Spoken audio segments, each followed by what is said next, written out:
महाभारत युद्ध के अंतिम रात की इस घटना से दहल गया था पांडवों का दिन।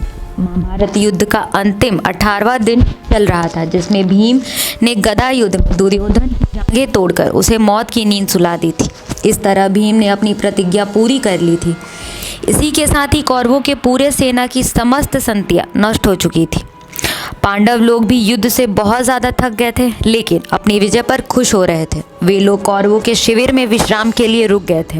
रात्रि में भोजन के वक्त श्री कृष्ण को मौन देखकर अर्जुन ने उनसे पूछा कि आपने अभी तक बड़े भैया को विजय श्री की बधाई नहीं दी, क्या अभी और भी कुछ कहना शेष है? तब श्री कृष्ण ने अर्जुन से कहा कि हाँ अर्जुन, अभी युद्ध का 18वें दिन पूरी तरह बीतने में कुछ समय शेष है।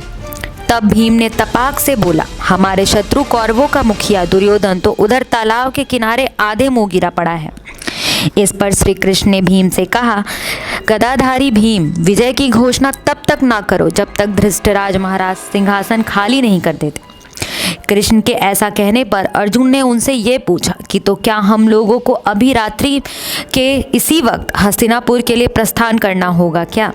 अर्जुन की इस बात पर श्री कृष्ण ने हंसते हुए यह उत्तर दिया कि अभी तो सभी को यहाँ से चलकर अपने शिविर में चलना चाहिए। इस पर सात्याकी बोल पड़े कि युद्ध में अंतिम पड़ाव पर जीत का भी महत्व होता है और पांडवों का अंतिम पड़ाव यही है।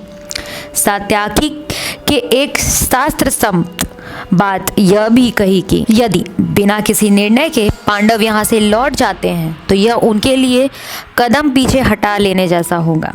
सात्याकी के इस बात पर सभी हाँ में हाँ मिला देते हैं और इस तरह श्री कृष्ण की बात को अनसुनी कर दी जाती है और सभी कौरवों के उसी शिविर में सोने चले जाते हैं। परिणाम यह होता है कि देर रात अश्वत्थामा उधर पांडवों के शिविर में जाकर पांडवों के सोए हुए सभी पुत्रों को चोरी चुपके सोते हुए ही उनका हत्या कर देता है, जिसके बाद वे वहां आने पर पांडवों को ये जान पड़ता है कि उनके सारे पुत्रों की मृत्यु हो गई है।